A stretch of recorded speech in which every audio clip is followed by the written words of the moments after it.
کیا. ایک بزرگ تھے، ساری زندگی وہ زبان پر میں کا لفظ نہیں آنے دیتے تھے.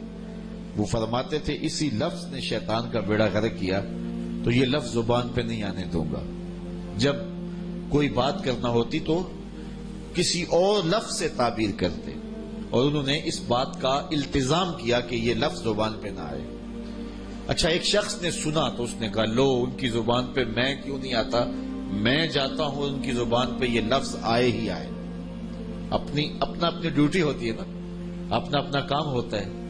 تو بزرگوں کے پاس چلے گئے، وہ بیٹھے ہوئے تھے، نماز کا وقت قریب تھا. کہا حضرت ایک مسئلہ پوچھنے آیا ہوں. کہا پوچھئے.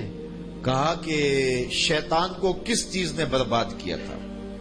کہ حضرت اب تو کہیں گے کہ میں نے اس کا بیڑا غرق کیا تھا. تو کہوں گا جیسے بھی لبوں پہ لفظ تو آ ہی گیا نا، لیکن وہ بھی بڑی بصیرت والے تھے، سمجھ گئے کہ اس کی نیت میں کھوٹ کیا ہے.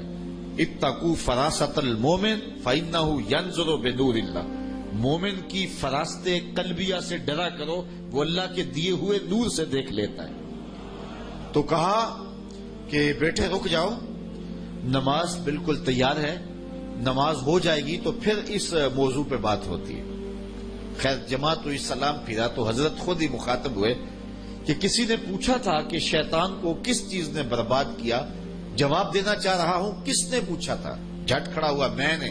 کہا اسی چیز نے اسے برباد کر دیا. تو یہ میں جو ہے یہ شیطان کو شیطان بنانے والی، یہ نفس تگڑا ہے شیطان سے بھی، اور ہمیں بھی شیطان سے زیادہ نقصان پہنچانے والا ہمارا نفس ہوتا ہے. یہ ماہ سیام آتا ہے تو حدیث میں آتا ہے اذا جاء رمضان سلسلۃ الشیاطین، شیاطین جکڑ دیے جاتے ہیں. اور ہم دیکھتے ہیں کہ مسجدوں کے پھاٹک کھل جاتے ہیں، جہاں 1.5-2 صفیں ہوتی ہیں وہاں 5-5 6-6 صفیں ہو جاتی ہیں. تو سمجھ آ رہی ہوتی ہے کہ کوئی بندہ ہوا ہے، روکنے والا کوئی جکڑا ہوا ہے، اس لیے مسجدوں کے پھاٹک کھل گئے. لیکن اس کے باوجود بھی کم تولا جا رہا ہوتا ہے، کم ناپا جا رہا ہوتا ہے، نظر بھٹک رہی ہوتی ہے، خیال بہک رہے ہوتے ہیں، حسد بغض کینے پل رہے ہوتے ہیں. تو یہ سب کچھ کیوں ہے؟ اس لیے کہ نفس موجود ہے. تو جو نیکی کا ماحول پیدا ہوتا ہے وہ شیطان کے بندنے سے ہوتا ہے، اور جو برائیاں پھر بھی موجود رہتی ہیں وہ نفس کے موجود ہونے سے موجود ہوتی ہیں. اس لیے ہمیں ان 2 دشمنوں کا مقابلہ کرنا ہے. ماہ سیام میں آسانی یہ ہوتی ہے کہ ہمارا ایک دشمن بند گیا، اب مقابلہ 1 to 1 ہو گیا، مقابلہ آسان ہو گیا. صرف نفس کا ہم مقابلہ کر لیں تو پھر شیطان چھوٹ کر بھی ہمارا کچھ نہیں کر سکتا. اس لیے کہ اصل شیطان کو راستہ ہی نفس دیتا ہے. یہ نفس اندر کا دشمن ہے اور شیطان باہر کا دشمن ہے.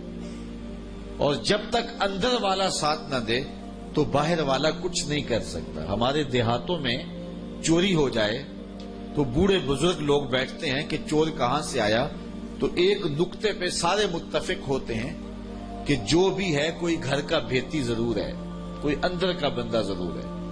تو اگر اندر کا کوئی بستی کا بندہ موجود نہ ہو تو باہر سے آنے والا حملہ آور کچھ نہیں کر سکتا جب تک اندر سے غدار نہ ملے. تو یہ نفس اندر سے ساتھ دیتا ہے تو شیطان آ کے حملہ آور ہوتا ہے. نفس پلیت چا کیتا اسی اصل پلیت تا ناسے.